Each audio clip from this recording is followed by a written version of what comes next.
Muito bem, você que acompanha aqui as páginas do Jornal Ubaense Online. Vamos agora conversar com o secretário da Secretaria Municipal de Desenvolvimento Social aqui de Ubá, Flávio Montesi. Secretário, seja muito bem-vindo às páginas do Jornal Ubaense. Obrigado por essa entrevista. Acontece nesta sexta-feira o terceiro Fórum de Combate ao Abuso e também Exploração Sexual aqui na cidade de Ubá. Acredito que é um evento muito importante, principalmente se tratando em cuidar das nossas crianças. Seja muito bem-vindo. Ô Marildo, olá, tudo bem? A todos aí do Jornal Ubaense Online, aos nossos ouvintes, espectadores. É um prazer estar aqui falando com você mais uma vez. A gente conta sempre com a sua ajuda, com o seu trabalho para estar divulgando as nossas ações. E amanhã a gente vai estar, sim, participando, promovendo esse fórum aqui na cidade de Ubá, dentro do âmbito da Secretaria de Desenvolvimento Social, um evento aí mobilizado e capitaneado pelo nosso equipamento público CREAS, que é o Centro de Referência Especial da Proteção Especial. Então, a gente vai estar na Câmara Municipal amanhã com esse grande evento, que não é um evento só municipal, né? A gente ampliou um pouquinho mais, porque a pauta da criança e adolescente é muito ampla e muito cara para todos nós, então acaba sendo um evento aí regional. Tem vários municípios que estão se inscrevendo e a gente vai estar recebendo aí muita gente da nossa região também. Secretário, quando a gente fala da exploração sexual, muita gente acaba talvez levando na questão da prostituição. Mas nesse caso específico deste fórum, nós estamos falando de crianças que são abusadas, muitas delas inclusive dentro de casa, com pessoas bem próximas, e também adolescentes. De um modo geral, o que vai ser debatido ou qual o tema que vai ser debatido neste fórum? Marildo, você colocou muito bem aí, né? É lógico que a gente não deixar de lado também a pauta que acontece, e isso é natural aqui no município de Ubá, não era para ser, mas existe sim prostituição infantil, de adolescentes, jovens, em várias regiões da cidade. Isso fica muito escondido, né? Por baixo de outras questões, atrás de várias cortinas que a gente, de vez em quando, tem que tentar descortinar. Então, esse evento de amanhã, ele é para amplificar um pouco mais o debate, colocar essa pauta em conversa, porque às vezes pode parecer um assunto um pouco tabu, e muitas das vezes, aí eu não tenho percentual para te falar, mas a maioria das vezes, essa condição do abuso sexual a criança e adolescente, mais maciçamente com a criança, é feito dentro de casa sim, né? São familiares, são parentes, são amigos, são pessoas próximas, e pode ser, né, numa diversa quantidade, diferença, de tipo de abuso. Então, a gente tem que estar ciente, alerta para isso, o que vai acontecer. E amanhã a gente vai dividir esse evento em duas etapas, né? Serão 2 palestrantes. A gente vai ter o nosso diretor regional da CEDESE, com a sede de Juiz de Fora. Ele vai estar aqui fazendo uma primeira parte desse evento. E a gente vai ter também uma segunda parte com a doutora Luciene Colli, fazendo também uma outra parte, um outro debate, uma outra palestra, suscitando aí temas diferentes dentro dessa pauta sobre a violência contra a criança e adolescente. Essas 2 palestras que vão acontecer, a primeira palestra marcada para as 8h30 da manhã, com o diretor regional da Secretaria de Desenvolvimento Social, o CEDESE, como o secretário Flávio Montesi disse, será ministrada pelo professor Matheus Oliveira de Paula, e depois uma outra palestra, já após o intervalo, por volta de 10h30 da manhã, com a Luciene Rinaldi Colli, que é advogada e também professora e ainda especialista em violência doméstica. Secretário, falando agora desse termo, ainda há pouco desse termo, violência doméstica. Aqui em Ubá, o que a Secretaria de Desenvolvimento Social tem acompanhado ou tem recebido na sua pasta, falando também em relação ao Conselho Tutelar desses abusos que acontecem na nossa cidade? Há registros, ou pelo menos já teve registros, de casos de crianças que foram abusadas aqui no município? Marildo, isso é certo, né? Há registros sim, aí assim, eu não vou nem colocar só apenas pelo Conselho Tutelar, porque o trabalho é muito conjunto, né? E quem faz o acompanhamento mais próximo às famílias, nesses casos, na verdade, são os técnicos do CREAS, né? Do Centro de Referência Especializado da Assistência Social. Então, esses técnicos têm, sim, essas informações, têm esses acompanhamentos, e o próprio Judiciário, o Ministério Público, né, dentro da Vara da Família, dentro da pasta do Ministério Público que cuida da criança e adolescente, a gente tem um trabalho muito em conjunto, muito próximo, doutor Bruno, doutora Vilma, a gente sempre com essa relação de trabalho muito próximo. Então, eu colocaria também como equipamento público que protege essas crianças a própria Casa da Juventude, Casa da Criança, que são os abrigos de 0 a 12 e de 12 a 18 anos. São trabalhos muito sigilosos, então, assim, não cabe a mim, né, como gestor, ter as informações de cada caso, de caso a caso, né?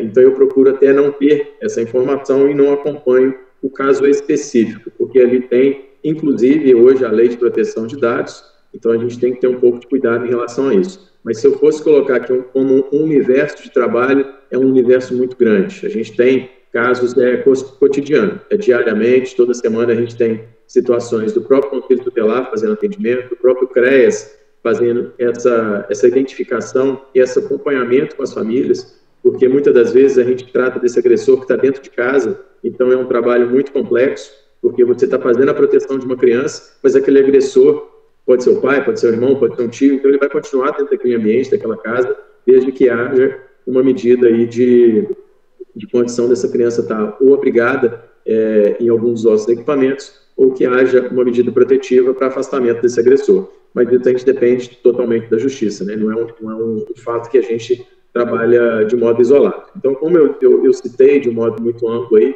há um trabalho muito conjunto, muito grande, com diversos setores, né, do poder público, para poder fazer essa proteção da criança e adolescente. A criança e adolescente a gente sempre coloca que é a causa mais cara que a gente tem. A gente trabalhando e levando com afinco esse trabalho e essa pauta da criança e adolescente, eu acho que a gente consegue mitigar e minimizar muitos problemas futuros, problemas sociais, outras crianças que poderiam ser outros agressores no futuro, quando adultos. Então, a gente consegue debater bastante esse tema, principalmente agora no mês de maio, porque o dia 18 de maio é o dia que a gente tem como conscientização sobre o abuso sexual da criança e adolescente. Então, esse mês de maio todo, não só com esse fórum, mas toda rede socioassistencial, eu incluo aqui os CRAS, os centros de convivência, dentro do seu grupo de convivência, com seus orientadores sociais, com seus técnicos, assistentes sociais, psicólogos, vão estar fazendo trabalhos relacionados ao tema para a gente poder diminuir um pouquinho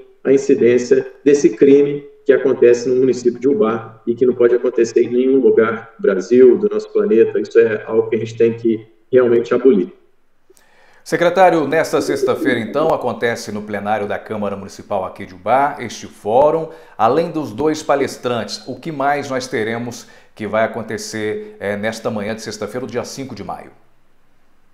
Olha, Marildo, esse fórum já é vários que a gente fez, né? A gente tem um trabalho muito intenso com esse trabalho, com essa pauta, desde que a gente assumiu a Secretaria de Desenvolvimento Social em 2017. Naquele primeiro ano, a gente fez um grande evento no centro da cidade, uma caminhada, foi um dia chuvoso, mas foi muito bonito, o pessoal aderiu, a gente fez um grande movimento no centro e a gente conseguiu uma repercussão muito grande. E esse fórum, amanhã, queria eu que pudesse ocupar aí um dia inteiro, 2 dias, 3 dias, debatendo essa pauta. Mas a gente vai ter somente a parte da manhã, então a gente vai estar iniciando lá realmente com a abertura, vai ter uma apresentação musical, e depois, de fato, a gente começa com as palestras. As palestras são muito intensas, são muitas informações, então, em meio a cada palestra, a gente abre um pouco para debate, abre para discussão. As pessoas que participam sempre gostam de discutir e trazer informações também, então, assim, acaba que a própria palestra, as 2 palestras ocupam muito o tempo de todo um fórum, mas sempre são colhidas informações, são colhidas outras ideias, né? Como se trata de um fórum, um local de discussão, a gente consegue depois trazer isso para o dia a dia, praticando a nossa política pública, colocando como pauta para os próximos anos, para a gente estar colocando, de fato, essas ideias para acontecer e que não fique, né, apenas a ideia do gestor, apenas a ideia da nossa gestão ou daqueles que trabalham no dia a dia dentro dos equipamentos públicos, que não fique só nossas ideias para praticar, que a gente tenha também essas informações que são trazidas pelo público. E acrescento que amanhã nossos equipamentos, CRAS, CREAS e outros, né, que têm atendimento normal todos os dias, eles vão estar fechados, porque a gente precisa que os nossos trabalhadores da assistência social estejam inseridos nesse dia. Então, todos os nossos técnicos, coordenadores, orientadores sociais, todo o pessoal que trabalha aí no Bolsa Família, no atendimento, do cadastramento do CadÚnico, vai estar participando desse momento, assim também, como você citou muito bem, o próprio Conselho Tutelar, que é o órgão principal garantidor de direitos, junto com o TMDCA, o Conselho Municipal dos Direitos da Criança e do Adolescente, estaremos todos lá, presentes, reunidos, para poder estar debatendo esse tema e trazendo aí mais garantia e mais segurança para as crianças e adolescentes.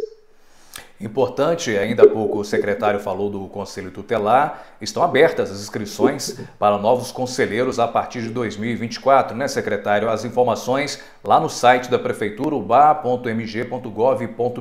Acho que é importante, até aproveitando também a participação do senhor conosco aqui nesta entrevista, a respeito dessa eleição, né, que vai acontecer por parte do Conselho Tutelar. Com esse tema, com esse fórum que vai acontecer nesta sexta-feira, dia 5 de maio, um trabalho de um conselheiro, um trabalho muito bem feito por parte do Conselho Tutelar, isso acaba criando ações positivas, inclusive somadas ao fórum, profissionais que vão estar ali compartilhando o seu conhecimento e até mesmo orientações, tendo um Conselho Tutelar forte e ativo na cidade. Eu acredito, é um pensamento aqui, que nós vamos conseguir evitar, ou pelo menos minimizar o máximo possível de fatos que venham a acontecer dentro da sociedade, de saber que crianças aí entre 5, 6 anos ou até de menor idade acabam sendo abusadas em casa. Acho que é importante a gente destacar, o secretário só fique à vontade, para falar a respeito dessas inscrições que estão abertas do Conselho Tutelar para os novos conselheiros já a partir de 2024. Marildo, você falou tudo. É realmente suma importante, né, esse equipamento público, esse serviço público que é o Conselho Tutelar, um órgão autônomo que tem, né, suas regras, as suas diretrizes próprias, acompanhadas pelo Conselho Municipal da Criança e Adolescente, acompanhada pelo Ministério Público. Então, a gente ter, de fato, conselheiros que tenham conhecimento da causa, conselheiros que queiram, de fato, garantir o direito da criança e adolescente é sempre muito importante, né? O Conselho Tutelar, eu sempre comparo a nós, secretários, comparo muitas vezes a vereadores no cargo público, né? Eu sou secretário 24 horas por dia, um vereador é vereador 24 horas por dia, o prefeito é prefeito 24 horas por dia, o conselheiro tutelar, ele é conselheiro 24 horas por dia. Então, ele tem que estar sempre ligado, ele tem que estar sempre atento, e ele tem que, de fato, conhecer a política pública da criança e adolescente, ele tem que conhecer o Estatuto da Criança e Adolescente. Tempos para cá, a gente conseguiu um ganho, uma vitória muito grande, ter uma prova de conhecimentos técnicos, conhecimentos mesmo jurídicos, legais, sobre, principalmente, o Estatuto da Criança e Adolescente, para após esse momento, a gente ter, de fato, a eleição, porque o Conselho Tutelar, ele é eleito, né, e é um acompanhamento feito pela Justiça Eleitoral, algo muito sério, mas a gente tem esse processo anterior, que é a prova de conhecimento. Isso trouxe, né, um universo muito maior de conhecimento para trabalhar a política pública da criança e adolescente, a garantir os direitos da criança e adolescente, e a gente tem hoje um Conselho Tutelar muito forte, a gente tem feito capacitações continuadas com eles têm participado muito dentro do processo de capacitações da Secretaria de Desenvolvimento Social, tem sido uma parceria muito boa. A gente conseguiu, ano passado, aprovar a nova lei do Conselho Tutelar, garantindo uma série de situações em relação ao plantão, em relação à própria remuneração do conselheiro, que teve um ganho significativo. Então, a gente tem assim, um elevado grau de desenvolvimento dentro dessa pauta, dentro de UBA. Você mesmo noticiou para a gente, de forma muito alegre, um dia muito festivo, que a gente recebeu um veículo do Conselho Tutelar no final do ano passado. Essa semana a gente está equipando novamente o Conselho Tutelar com equipamento de computadores, ar-condicionado. Então, assim, dentro desse movimento todo, dessa política pública da criança e adolescente, garantir também uma boa forma de qualidade de trabalho, né, dos conselheiros, é aquilo que a gente tem que fazer para poder esses conselheiros ter condição, de fato, de dar à criança e adolescente, dar à família, proteção e garantia de direito. Lembrando que a nova sede do Conselho Tutelar está ao lado ali da companhia da Polícia Militar, na Praça Guido. Você acompanha o telefone de plantão, está sendo colocado aí no vídeo, para que você possa, inclusive você pai, você mãe, é muito importante que você tenha esse telefone aí anotado na sua agenda. Secretário, para a gente finalizar, então, nesta sexta-feira, terceiro Fórum de Combate ao Abuso e também Exploração Sexual contra Crianças e Adolescentes. Fique à vontade para fazer o convite, lembrando que as pessoas que vão estar lá são professores, educadores, profissionais dentro da área, mas aberto também à população, né? Amarildo, com certeza, um evento totalmente público, né? É só a pessoa se inscrever com antecedência. Quem não se inscreveu com antecedência e quiser passar por lá, mesmo que não consiga se credenciar, mas pode participar um pouco, se ainda houver lugar para sentar, lugar para se acomodar. É um evento totalmente direcionado, sim, à política da assistência social, direcionado à política da educação, as pessoas relacionadas aí dentro das secretarias de saúde, educação, cultura, esporte, turismo, né, tudo a ver dentro dessa pauta. Então, a gente espera, sim, que tenha uma Câmara amanhã, um plenário lotado. A gente tem sempre uma felicidade de ter os nossos eventos com o plenário lotado. Eu participei outro dia de um treinamento em Juiz de Fora, na CEDESE, fui também em Belo Horizonte, na própria CEDESE, e a gente sempre tem ouvido que o BAR tem sido referência em eventos dessa natureza, seja uma conferência, seja seminários, seja fóruns. Tanto é que amanhã a gente tem aqui um dos diretores da CEDESE sendo palestrante nesse fórum. Então, é um grande evento. Os nossos equipamentos, como eu falei, os nossos serviços amanhã da Secretaria estarão fechados para poder nossos profissionais estarem aderindo a esse evento também. Então, a gente espera que a população, todos os seus ouvintes, possam também se sensibilizar e participar um pouquinho lá com a gente para poder adquirir um pouco mais de conhecimento, saber um pouco mais sobre o assunto, para ajudar a gente também a divulgar, difundir esse assunto dentro das famílias, dentro das casas, para a gente aí, como eu disse inicialmente, mitigar, diminuir e, quem sabe, a gente acabar com esse crime que é o abuso contra uma criança, o abuso contra um adolescente dentro da sua própria casa, dentro do seu próprio lar, dentro do seu leito, né, familiar. Então, a gente espera que nosso evento que seja sucesso, como foi outros, e a gente agradece muito aí o jornal Baense Online para poder estar divulgando todo esse trabalho nosso.